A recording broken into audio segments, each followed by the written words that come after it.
Everyone. Hey, nice to see you all. It's been a few weeks since I've been on here. I feel like I've been living in my own little space in the world, cocooned. How have you all been? I hope you're all doing well out there. Just pop a message up over there in the chat. I can see them all coming up, whether it's about the end of our Guileen mystery shawl knit along, perhaps with little hints and a sneak peek later on if you would like. And we, of course, have got the row by row cardigan, which you can see behind here. So we've got winding up of one, starting up of another. So we're in transition day today here. So we've got two fun things to talk about. I'm looking over here. We have Mel from Rochester, and we've got Denise from Illinois, Liz from Offaly. Got a feeling I might have skipped someone here. Kathleen from Alabama, Marcia from New Hampshire. Hey Liz, nice to see you there. Monica, nice to see you. Aoife, someone else from Cork, woohoo! But yeah, lovely to see you all in there. If you do have any questions about the mystery knit along that you've been working through, or you just want a little bit of guidance along, just let me know. I've got a few little bits that I'm going to talk about in relation to the edging and the last bit of it. But if you do have any specific questions, just pop them up in the chat there. Who else do we have? We had Laurie from Colorado, Judy from Newfoundland, and we have Jenny from Athlone. Woohoo! Allo from Central France. Debbie, you love a live chat. It's nice to see you as well. I feel like I go into my own little cocoon. I've been living in accounting hell at the moment. So anyone out there in Ireland, if you know of a bookkeeper who works freelance and wants some extra hours, pass them my way, please, because I'm in need of a bookkeeper. So that's kind of a by the way, but you never know. Someone out there, you might know someone who is ready to jump in and do some bookkeeping. What's the latest version of the finished pattern, Kathleen?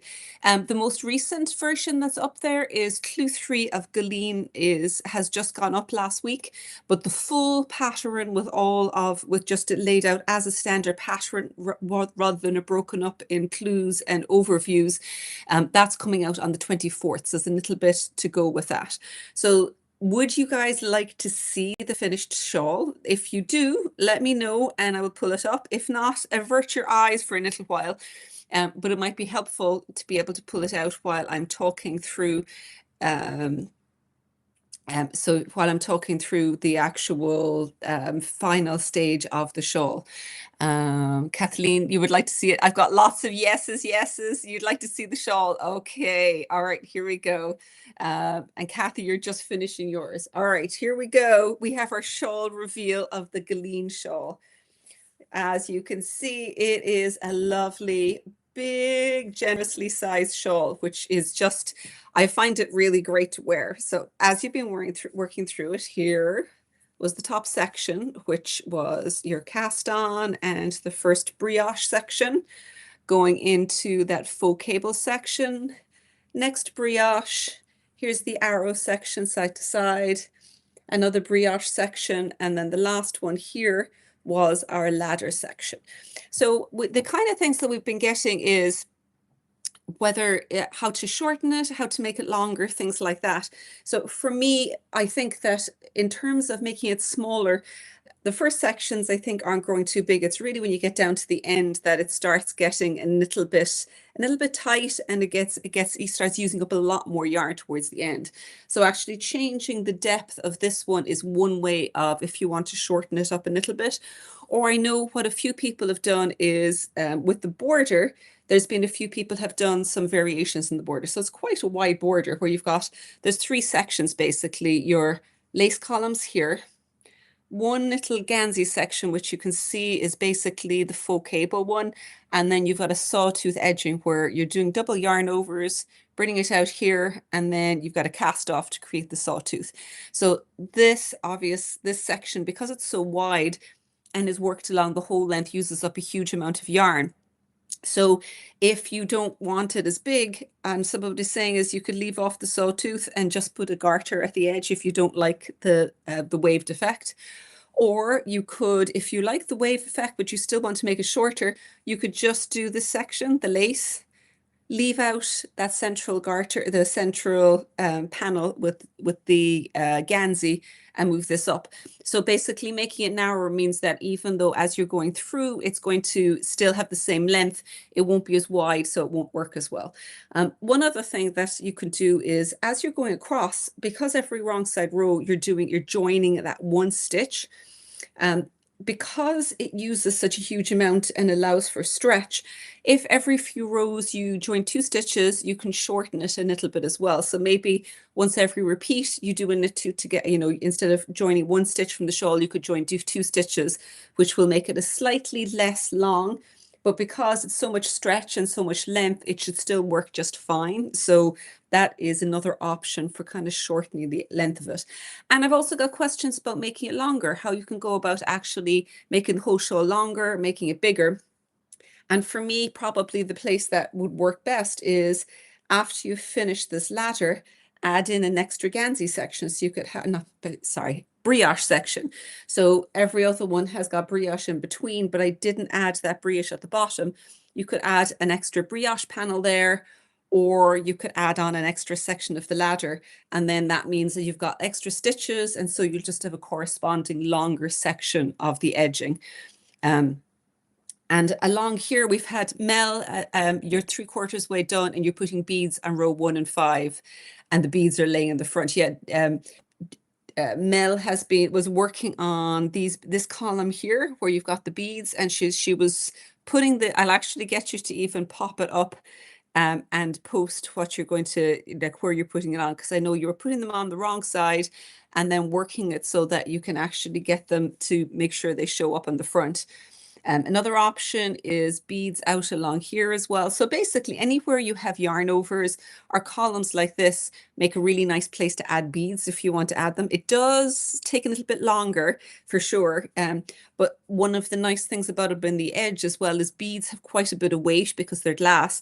So they actually add a bit of weight and drape to the whole thing. So if you don't, even drapier than it is, it's basically going to give you a little bit more stretch and drape. Marcia, you noticed 2 holes when you blocked. You plan to fix them with some of the leftover yarn. Should you reblock them or just steam the repairs? Yeah, if you've got something, I've had that happen before where there was a stitch that got dropped, particularly like if you're working across here, you don't notice it until you're blocking it because it stretches and then pops it out. Generally speaking, I wouldn't reblock, but yeah, steamer, absolutely. Just steam across that, get it to settle down. I think it wouldn't need a full reblock, really, to be honest with you. Oh, Melvia, the beads are on the lace edge. Okay, I misspoke. It was right along the lace edge here is where Melvia is putting the beads on and is putting them on with crochet hook. If I remember correctly, you said it was on the wrong side, and then you're holding them in place with the yarn when you put them on the right, so to make sure they show on the right side of the work. But yeah, beads along there have a lovely, lovely weight on it across the edge. Now, one thing that you probably realize as you're going through, because there's so many stitches all across the edge here, make sure that you keep moving up sizes for your circular needle. So like, I think I was using a 40 at the end. I know you can get bigger, but I find bigger than that, and it's quite unwieldy. I've also used, you might have seen them, you can get, if you've only got shorter cords, you can also get connectors where you can actually join 2 shorter cords together to make 1 longer one.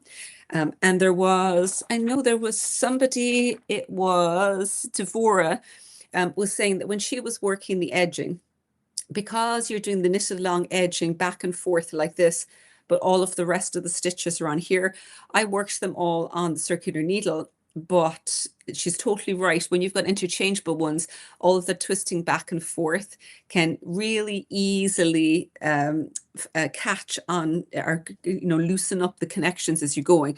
So for this section here, she was using double pointed needles for this extra one, and then just leaving the interchangeable one to hold all of the stitches for the actual cable for the shawl itself, which I think is a really good way of doing it, because That way, the stitches are only a few that you're working on for the edge, so you can work back and forth on those with the double pointed needle. So that's actually a really good way of doing it. Marcia, you find the yarn catches on the connectors. I suspected that might be the case. You'd probably need some really good connectors for it to work. But you can actually get, I always thought that 40 inches, 100 centimeters was the longest cord you can get. They've got ones that are 47 and 60. So I think we've gotten a couple of those in the shop recently. So I should probably invest in a longer one for something like this. Most of the time you don't need it, but then every now and again, it's really nice to have it. But I think that because the shawl was so wide and not terribly deep, I really liked the wide edging. I felt like it gave it a little bit more depth, a little bit more heft. And I actually love wearing the shawl. I find it a really, really wearable one. As with all shawls, I tend to wear them wrapped around like a scarf. That's pretty much my default shawl wearing. So I need it nice and long. You can even tie a knot in it if you want to and tuck it in, but it's really easy to wear. And you can always drape it over your shoulders if you're looking a little bit more elegant. But I guess I'm not very elegant. I'm more about the warmth and oh, that's Kathleen. Could I put it on, please? Here we go. I've just put it on. This is pretty much my default shawl wearing, is that I like my neck covered in the winter time because I get really cold. And so, yeah, just popping it around my neck feels really good.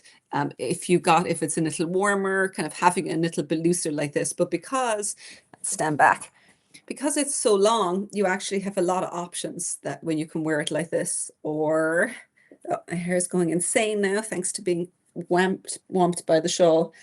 You can just have it up over your shoulders like this with it. It's long enough that you can just flick it back over your shoulder like this. But as I say, I tend to really just give it a double wrap and wrap it around my neck because that's where I need the extra warmth.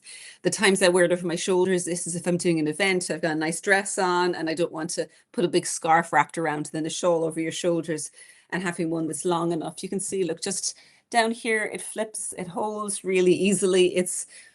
Long ones like this are really easy to wear because they're not going anywhere. You can leave long tail here. You could even flip another bit over on that side. If I know that I know some knitters, this is more of a Scottish, old style Scottish, wrap like this, tie around here. It's long enough that you could actually wear it like that if you wanted to. So basically steep enough that it's going to give you a good coverage down this way, long enough that you can wrap it like a scarf a couple of times or tie it. So it's a fairly versatile shape that can be worn really in a lot of different ways, I think. Yeah, Judy, you can't wait to get yours done. It's been a while just on the second brioche clue one. I mean, that's actually something I want to make sure to remind people of is take your time and enjoy it. That I did find that edging took a long time. And because of the fact that as you're working your way through, you don't always see progress. So it just feels like it's going on and on. What I literally did is when I'd start in the evening, I would put a marker at the point I started. And then when I'd finish and I'd see, oh, look, I've done all the way over. So I could see very easily how far I'd gone, because when you were just working on it, because it just feels like it's going on for a long time. It means that you have some visual of how long it takes along the way. And it's also why we've actually put the final clue prize all the way to the 24th, because I know the edging takes a long time and I wanted to make sure people didn't get frustrated and had a chance to actually finish it at their own pace and still be able to enter into the final raffle. So our final prize is going to be a €50 gift voucher from Stone Stitches that you can use for digital, physical, whatever you want to use it for. And all you need to do is pop up a photograph and it's just a raffle. So in the thread in KnitHub, you'll have gotten the link when you got the last clue, or even just come into KnitHub and you can find it and you can pop it in there. Kathy, you finished clue one and it's not a race. Nope, it's absolutely not. Like this, I would suggest you enjoy the knitting, take your time, have fun. Like it's basically, the knit alongs are there to give camaraderie to move you along. It means that when you know other people are knitting through the same pattern, it's much easier to ask questions because they're right there in the trenches with you. But everyone knits at their own speed and everyone has a different amount of time available to them. So like if you've only got 20 minutes, a half an hour available in the evening because you've got other commitments or you're doing other things, then it's not going to progress. And every knitting style is going to have a different speed. And it's not a race, it's about enjoyment. So the knit along format, I know can make it seem intimidating because the clues come out fairly close together. But that doesn't necessarily mean you have to actually knit at that pace. So enjoy. Kathy, thank you. Oh, I'm glad you like how it turned out. On the edging, you added beads on the purl stitches of the double yarn overs on the wrong side, and then 2 beads on the cast off. Oh, that'll be lovely. I can't wait to see it. I've got a feeling I think you might have posted it up already, but I need to have a zoom in and take a look at those beads properly. Adding the beads cause you to pay more attention and avoid mistakes. Are you casting them on the next row? Yeah, that's actually, I found the really nice thing about the border, because of the fact that it was really obvious where the yarn overs were, I found it very easy to keep track of where I was going, and to kind of, it meant that, again, very quickly, if I spotted something, I'd spot it in a row or two before I came down again. Jeanette, did I use safety cords when I knit the border?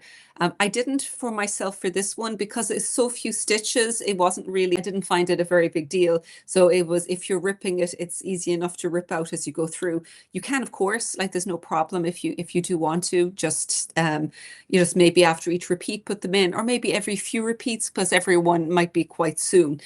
What I did do though is I put a marker here for the edging and here between the lace and the faux cable, because I found that really helpful, where it's like, okay, this is my lace columns, this is my faux cable, and here is my edging. And I kind of learned the stitch count in each one so that if one was off, I'd spot it immediately. It made it way, way faster. Marcia, you found the stitch marker sections helpful. Yeah, I made it. It was when I put that in, I really picked up speed, because before I did that, I kept making mistakes and I'd have stitches from one slidey into the other. And with that, it kind of became autopilot and you kind of checked automatically. Else Louise, the edging after the arrow pattern, could you use the lace edging pattern from the Burn Shawl? Yeah, absolutely. Yep. Because it's such a small section, once you cast on the right number of stitches, I'd say just kind of, work your way along, and it should work just fine. All right, so that's kind of the wind up for the Guileen shawl. And today, before we finish up, I want to introduce you to our next knit along, but that won't be till next month. Don't worry, it'll be April, it'll be launching. So it's, another 5-6 weeks away. But we put it on pre-sale early so that people can swatch, or you can order yarn and things like that. And this time it is a cardigan. And this one was inspired, well, it's kind of a double inspiration. The basic shape is reminiscent of an older pattern of mine called Ravi and Ravi Nua. Where the top section of the yoke is knit from side to side, where you're using short rows to shape the yoke. So the short rows mean that the neck is smaller, but the bottom part is longer. Then you pick up stitches and you knit the body from the top down, removing the sleeves from there. The difference with this is I'm combining that basic construction, which I really enjoyed, with woolly worm heads, short row color motifs. So I did a class for them and a pattern a couple of years ago for their book on the technique, and then a class in relation to garments with the retreat with Vogue Live September last year. And while I was doing it, it just got me thinking. I'm like, well, I'm talking about introducing this short row technique into your garments, but I hadn't actually done it. And this felt like it was a good match. So it's taking, when you do short row color work motifs in order to create different shapes of color, it's done with a set of rules so that all of them balance, and so that you've got the same number of rows work for each stitch. So they're the basic rules for it. And then this is you're basically breaking the rules because you are using the short rows to create those interesting color work, but then you're also pulling some of those out or modifying it in order to shape the garment. So you're basically mashing the two together. Now, it doesn't really matter for you what I was doing with it because you'll just be following through the pattern. But that's basically where the whole thing came from and the inspiration.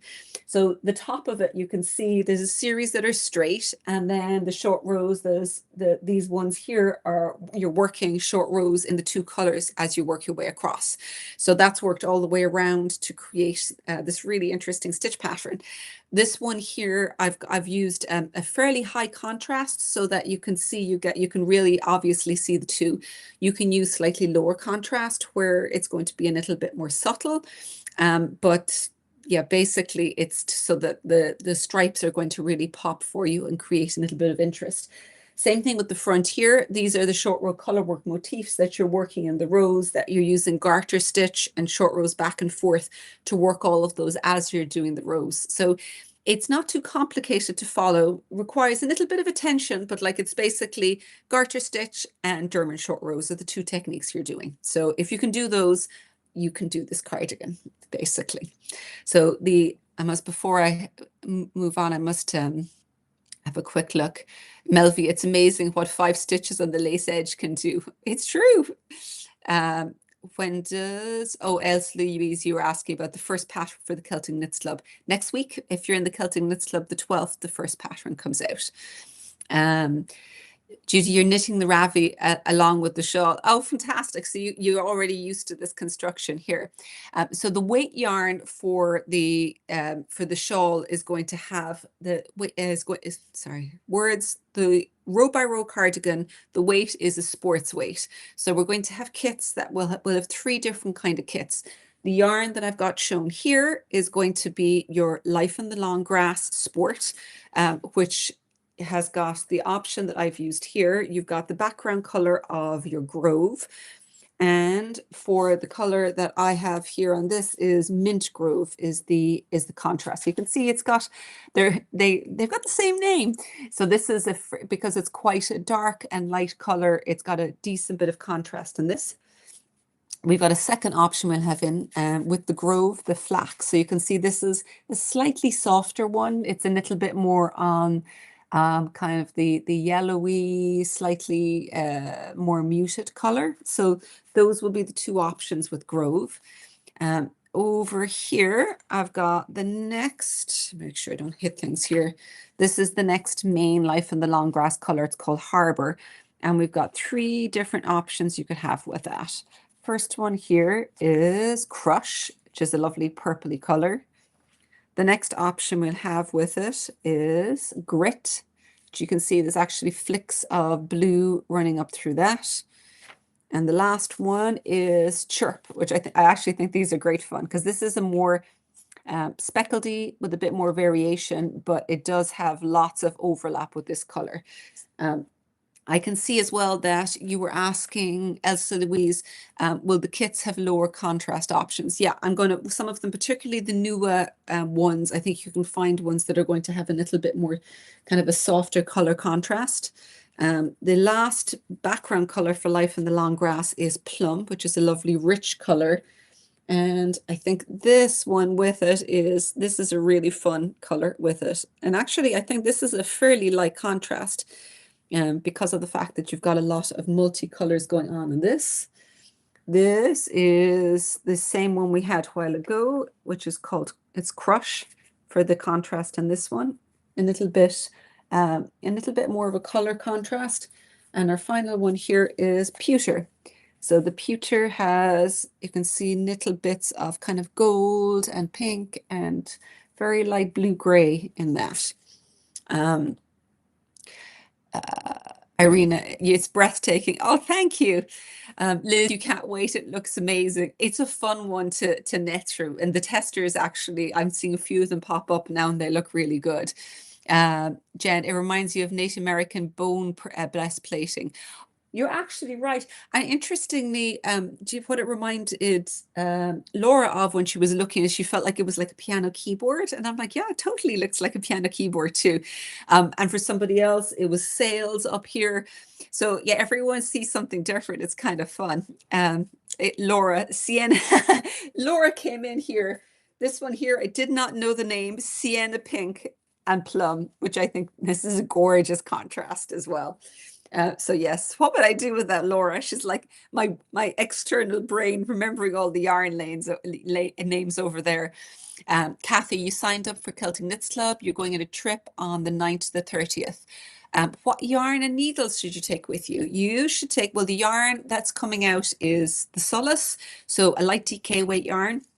And the needles you're going to need are a 3.5mm needle, both in the round, one for the hat and one for the cowl. And I think we've just popped it up down there as well with the amounts. That is courtesy. I am talking over here, but it's really Hannah that is talking for me. Mel, the burgundy is gorgeous with the pink, isn't it? Yeah, I think this is the one you're saying, Mel? The plum and the plum and the sienna pink, they are very, very pretty.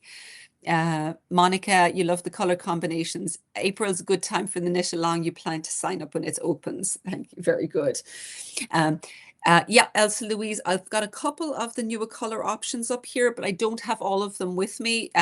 Now, before I should make sure to say as well, tonight it's going to open up at 8 p.m. Irish time. So it's now about 5 o'clock. So in 5 hours, we will have it open. The Life in the Long Grass is a custom one for us. So what we've got up there is what what will be sold. We can order more in, but it might take a little bit longer. The new one, the BioBalance, it's kind of the same thing. If there's something you want to substitute in, just kind of give us a shout, give us a message, and we can kind of help you out with it. But that will, if you're on our newsletter, you'll of course get a newsletter tonight so that you'll know all about it. As Louisa had one of the new options up here, which I think actually works really nicely. This is Chalk and Plum for the background, and this is Cerebellum. So those two, it's going to be a little bit softer. Laura's like 3 hours from now, not 5 hours from now. I should not be left loose with numbers today, I think. Yeah, this is a really nice soft color contrast. There's actually, yeah, basically if the tone, as in when you take a black and white photograph of them, the more contrast you see with them, the more the colors are going to pop. The closer in gray tone they look, the softer the contrast is going to be. And the last one we've got here is our BioBalance. So I've just got one option up here, which is going to be I don't know, Laura, you know the names of these. I'm going to say purple and lilac because this is what they look like to me. But again, this is going to be a nice, interesting contrast. So the first one, our Life in the Long Grass, is 100% merino superwash. I'm often with superwash, you do need to be careful that things don't stretch out too much. I found this actually really good for holding its shape. Big part of it is because it's a sport weight and it's not as heavy, and just the twist in it means that it does have a decent amount of stickitude. So I had no problems really with the growth with this. Nua, if you have been with us before, you'll know this is our one, and it is merino, yak, and linen. And BioBalance we used in the Torque cardigan. So if you're curious what this looks like knit up, the short sleeve Torque, we would have used it before. And it's a mix, it's 55%, it's marine. I know it's wool and cotton. It's almost 50-50, but I think there's an extra 5% in one direction versus the other. And I cannot find it now. Oh, here we go. Yeah, 55 wool and 45% cotton. So it means that this is a slightly more summery option. If you're more summer, it is a slightly finer yarn, so you'll be knitting this at a looser gauge. It does work, but it is going to be slightly looser gauge. Laura has popped in. So these ones are berry and lilac. See, I wasn't too far. Berry and lilac for these two color options here. Mel, you forgot the bio balance. You have to get the plums and the sienna pink. It's very pretty colors. So yeah, with this, the way it was set up, it didn't end up using a huge amount of yarn. I think it was three of the main color for the size I knit here.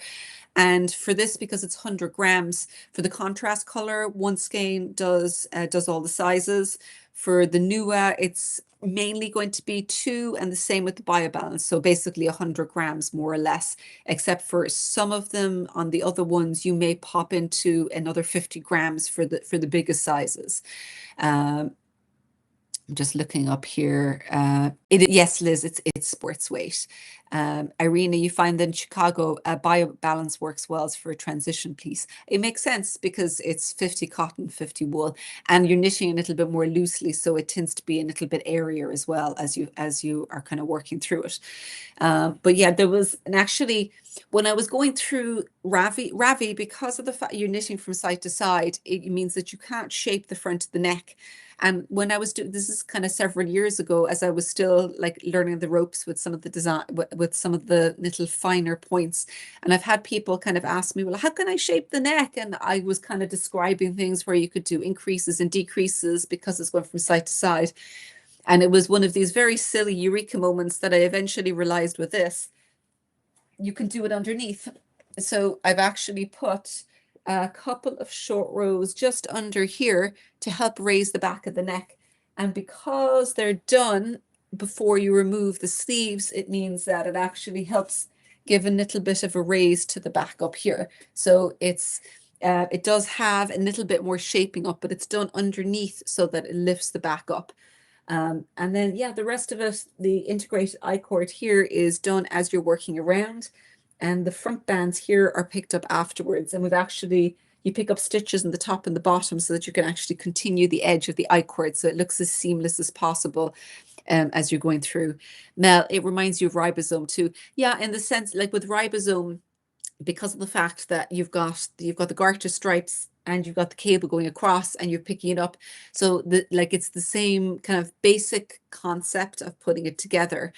This one, I've got a tiny little bit of waist shaping in as well, which I actually think works really well if it's done just very subtle, not too much. And there'll be an option of just being able to keep it straight down as well.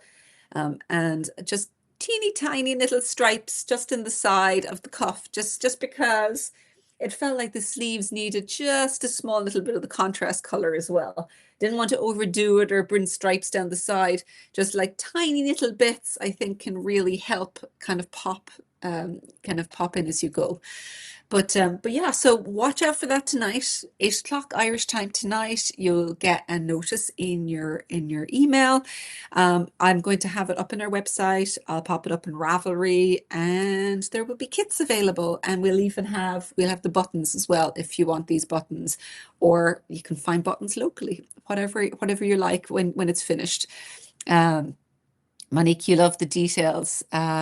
You tied it all together. It did, isn't it? Sometimes all you need is just the tiniest little bit on the edge, just so the sleeves aren't completely plain. Just a small little bit. As you can probably tell, I actually had a lot of fun knitting this cardigan. I had time, more so than usual. Very often I'm kind of in a bit of a rush because I started it early. I was able to take my time with it, and yeah, so it was kind of fun adding in lots of little details as I went along. Oh yeah, Laura's popped in there with an answer for you, Liz, sports weight. So yeah, so that is the end of today's live. Again, if you are watching this after the fact and you've got any questions, pop them up here, and we'll be in and we'll answer them as we go through. But outside of that, enjoy the end of Guileen, and I will see you shortly actually, I might have, Hannah, you may be there to let me know when is the next live. I think it's going to be a few weeks from now. And do make sure you're signed up for a newsletter, because we have lots of other little events that are going to be happening, and we'll be doing signups for in the next few weeks. So you won't want to miss any of those. So I think, hang on, I don't know when it's, here we go. April the 2nd is the next live. So come in April the 2nd, be the same time, it'll be on here. And if you've got questions before we start the knit along or about anything else short row related, that would be the time for them. So goodbye everyone, and have an amazing weekend. Or even if you're not at the weekend yet, it'll be here soon. All right, bye everyone.